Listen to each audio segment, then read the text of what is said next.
This is Find Your Dream Job, the podcast that helps you get hired, have the career you want, and make a difference in life. I'm your host, Mac Pritchard. I'm also the founder of Mac's List. It's a job board in the Pacific Northwest that helps you find a fulfilling career. Every Wednesday, I talk to a different expert about the tools you need to get the work you want. Find Your Dream Job is brought to you by Top Resume. Top Resume has helped more than 400,000 professionals land more interviews and get hired faster. Get a free review of your resume today. Go to maxlist.org/topresume. Labor is in short supply today in the United States. Unemployment rates remain at record lows. And that means, for the first time since the 1970s, job applicants can call the shots. Beth Gibbs is here to talk about how you can make the most of this job seekers market.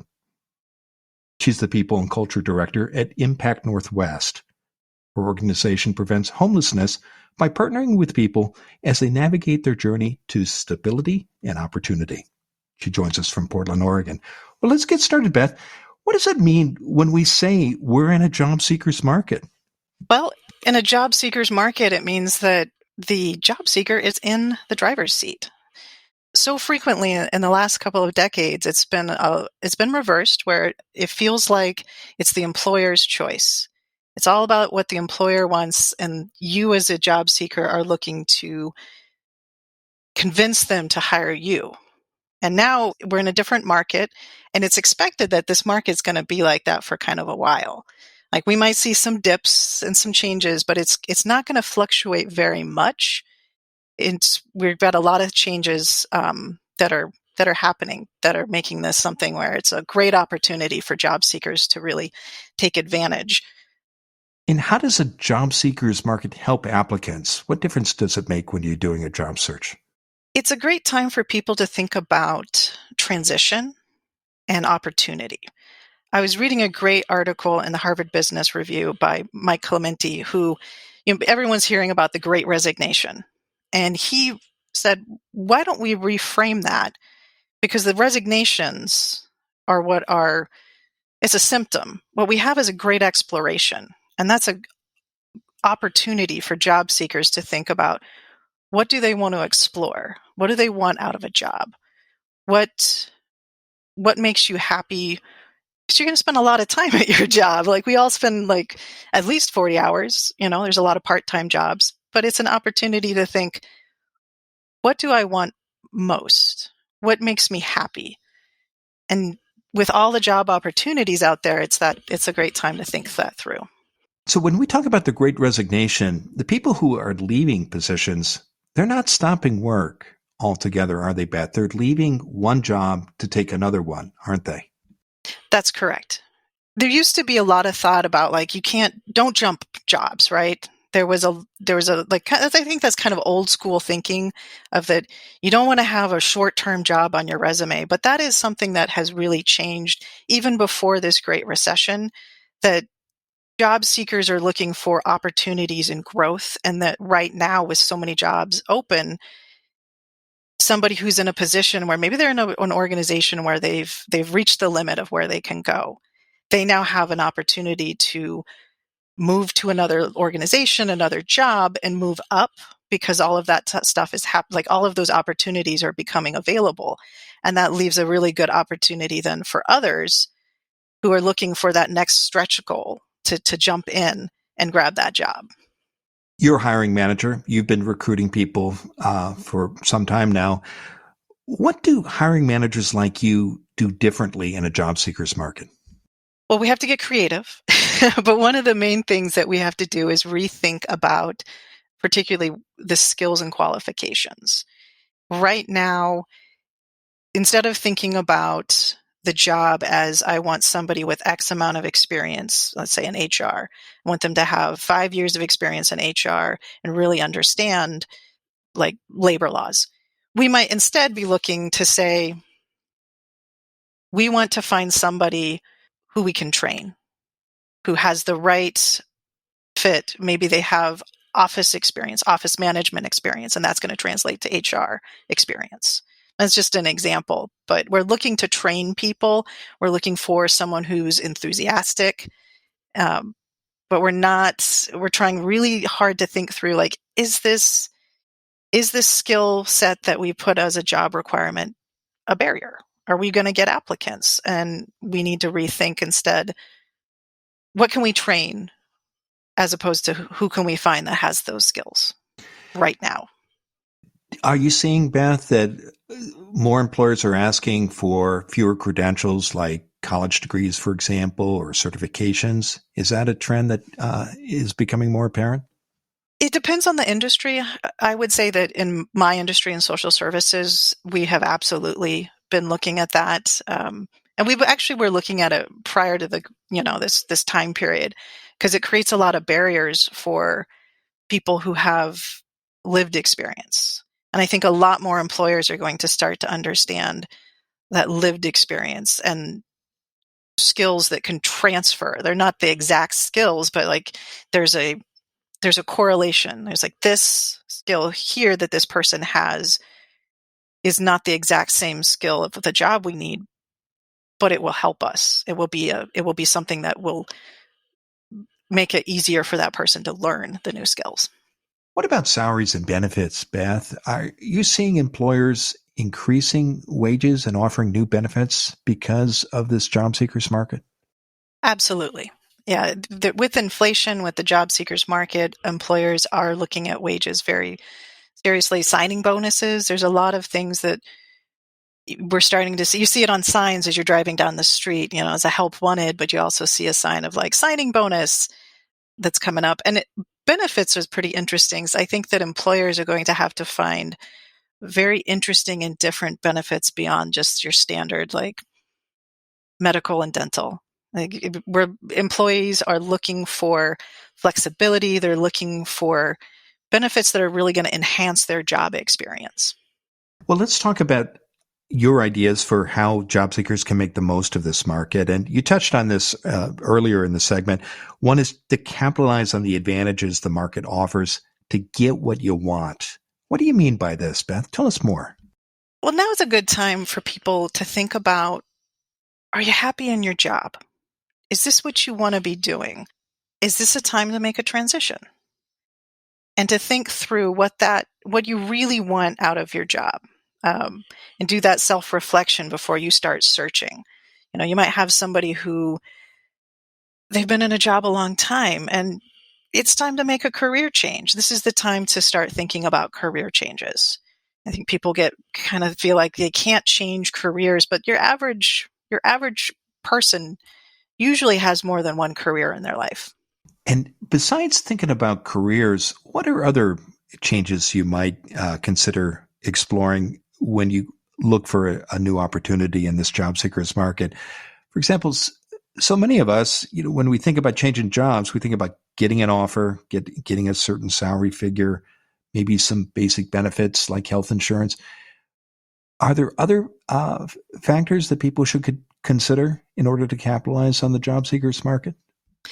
Yeah, I think that whenever you get a job with like you already know to some degree like what's pay you can have, like what benefits you need. I would start encouraging people to think a little bit more inferior. um, what I call a 3-point value plan. That think about what are the 3 main values that you want out of your job. That is going to allow you to know what kind of questions to ask about culture when you go into a job interview. If you know that you prioritize. So my husband, his 3-point retention plan I call it value plan, is good money, interesting work, and a low drama work environment. His 3-point plan is different than my 3-point plan. Mine would be flexibility, great time off, and mission driven work. Let's stop there. Hold that thought. When we come back after the break, I want to talk about your ideas for how you arrive at those 3 points. So stay with us. When we return, Beth Gibbs will continue to share her advice on how to make the most of a job seeker's market. Even in a job seeker's market, you need a great resume. How good is yours? Ask an expert. Go to maxlist.org/top resume. Top Resume will review your resume for free. Go to maxlist.org/top resume. Find out how you can fix your resume yourself or hire Top Resume to do it for you. Go to maxlist.org/top resume. Now, let's get back to the show.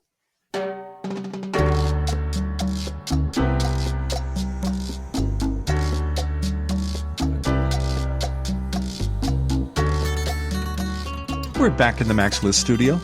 I'm talking with Beth Gibbs.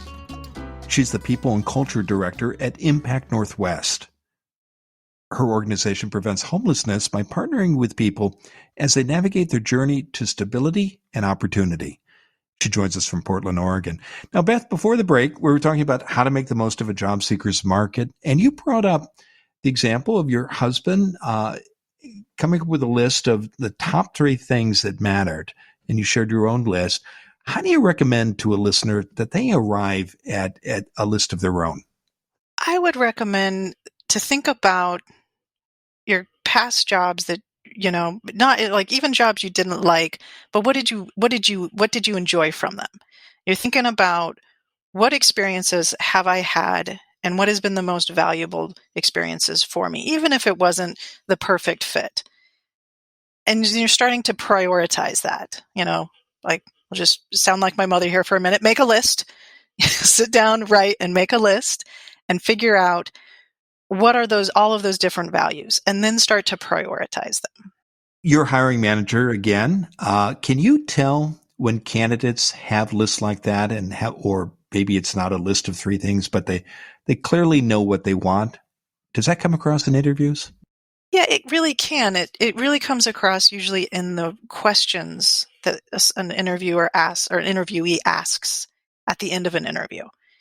Like a great interview is going to be a lot more conversational, kind of like the conversation we're having, than just like a standard set of questions. But some hiring places have that kind of structure for legal reasons or procedural reasons.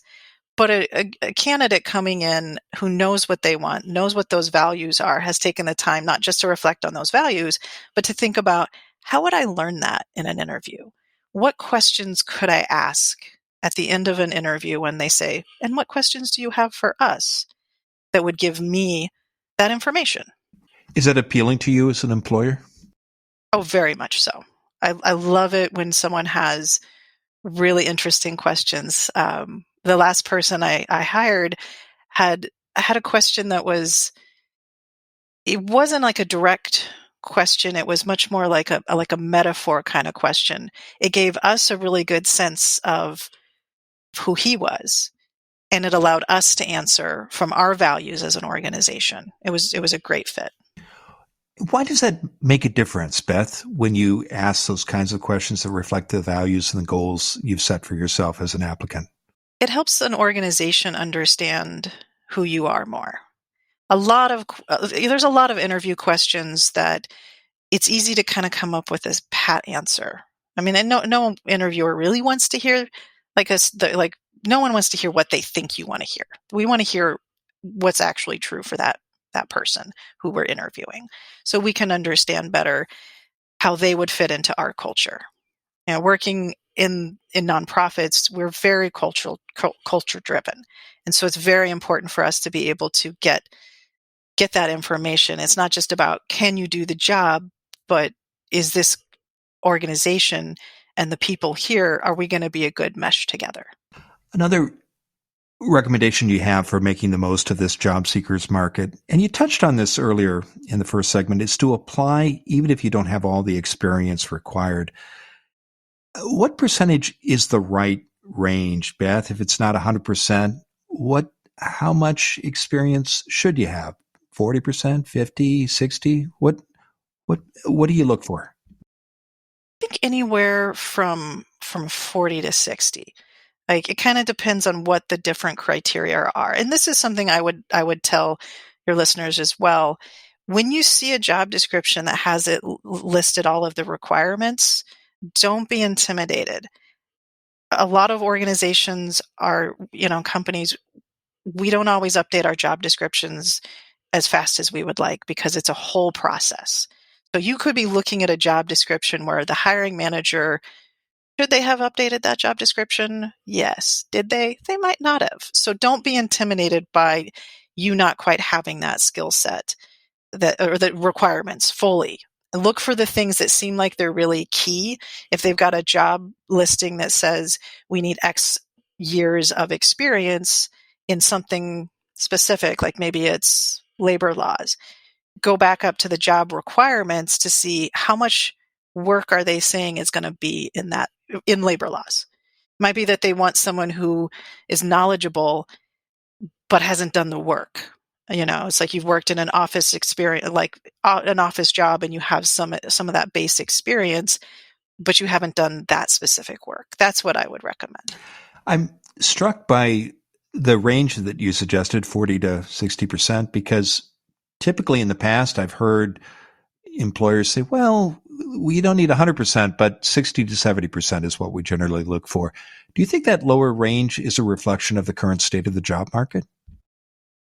Very much so. I would also encourage people to think about that 40 to 60. Don't forget about things that aren't just jobs on your resume. Do you have volunteer experience? That counts. Do you have, like a hobby that has, like, where you're running minutes? All of that is stuff, if you can figure out how to, work that in there, that actually will move you up from that 40 closer to that 60.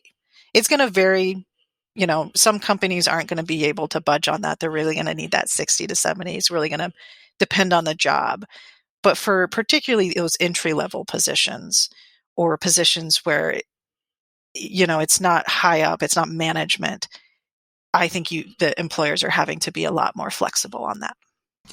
Another item on your list of ideas for making the most of a job seeker's market is to focus on relationships. Why do relationships matter so much in this market? I mean, they're always important during a job search, but why are they particularly important now, Beth? You can certainly find a job listing and apply to it, but if you have connections to that job, it's like, I'm looking at this organization and I find out that a friend of a friend works there. Then you can actually get detailed information of someone's experience working at that organization that you're not always going to get through an interview process. You're not going to always get through a job listing. It's also a really great way, if you're looking at transitioning careers, to have a conversation with somebody, like an informational interview. I recently had one with a lovely friend of a friend who was thinking about moving from, administrative assistance to human resources. And it was that kind of connection. She reached out to her network, and now I was, third in her network. And we sat down over cheese and crackers and had a lovely conversation about how that could work for her. And that's always good advice. But why does it make a difference in this market? Why do you put an emphasis on relationships and the kinds of informational conversations you just described? What's different now? Different now is how much there is out there. It's like, it's great that there's so many opportunities for job seekers. How do you get the information when there's so many? Like, we are, like, as people, often overwhelmed with choice. We want choice, but not too much.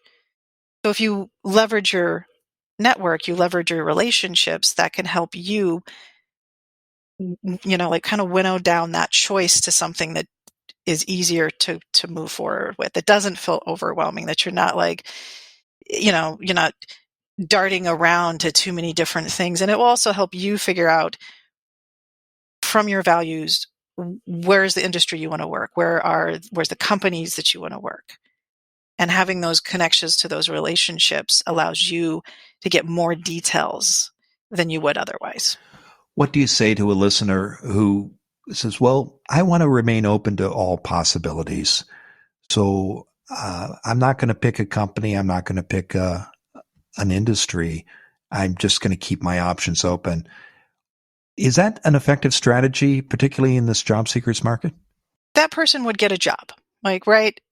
No problem. You just stay really open. But how are you going to know that you're getting the right job for you in that moment? I think that it would be really hard to if you keep it so open, how do you focus? This is an opportunity for you to focus, not so much that you rule out opportunities. I don't think that makes sense. But if you're not thinking about focusing that in, that's probably that could come across in your interviews. Do you remember all the jobs that you've applied for? It's not great as an employer if someone can't remember, if you're interviewing someone and they can't really remember the job, because they've applied to so many, or they don't have a good set of questions to ask because they are keeping so many options open that they have not drilled in. Well, it's been a terrific conversation, Beth. Now tell us, what's next for you? Well, I work for an organization, as stated at the beginning. Our mission is preventing homelessness, which the U.S. is in a crisis with that right now. And so my focus is on the employees who are doing that amazing work. We have our mission and we have our focus for our employees of anti-racism, so that our communities that we serve and the people in those communities, our organization, feel supported in their work environment and self-care, because they're doing work where they care for people and we want to care for them as an employer. So that's my focus. Terrific. Well, I know listeners can learn more about the work of your organization by visiting your website, impactnw.org, and that you also invite listeners to connect with you on LinkedIn. And as always, I encourage listeners to include a note when sending an invitation. And given all the great tips you've shared today, Beth, what's the one thing you want a listener to remember about how to make the most of this job seekers market? It's a great time to explore and figure out what works best for you.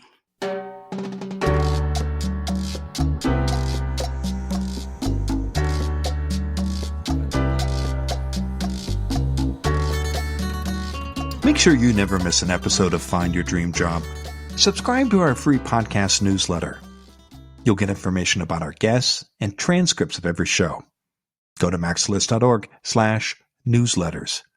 Again, that's maxlist.org/newsletters. Next week, our guest will be Melissa Magana.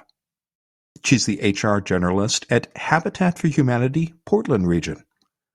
Her organization revitalizes neighborhoods, builds affordable homes, and empowers families through home ownership. Do you believe that in a job interview, you must always give the perfect answer? The problem with this, says Melissa, is that employers, like the rest of us, know that nobody is perfect. Join us next Wednesday when Melissa Magana and I talk about why your career story matters most in a job interview and how to share it. Until next time, thanks for letting us help you find your dream job. This show is produced by MaxList. Susan Thornton-Hoff schedules our guests and writes our newsletter. Lisa Kislin-Berry Anderson manages our social media. Our sound engineer is Matt Fiorillo. Ryan Morrison at Podfly Productions edits the show. Dawn Mole creates our transcripts, and our music is by Freddie Trujillo. This is Mac Pritchard. See you next week.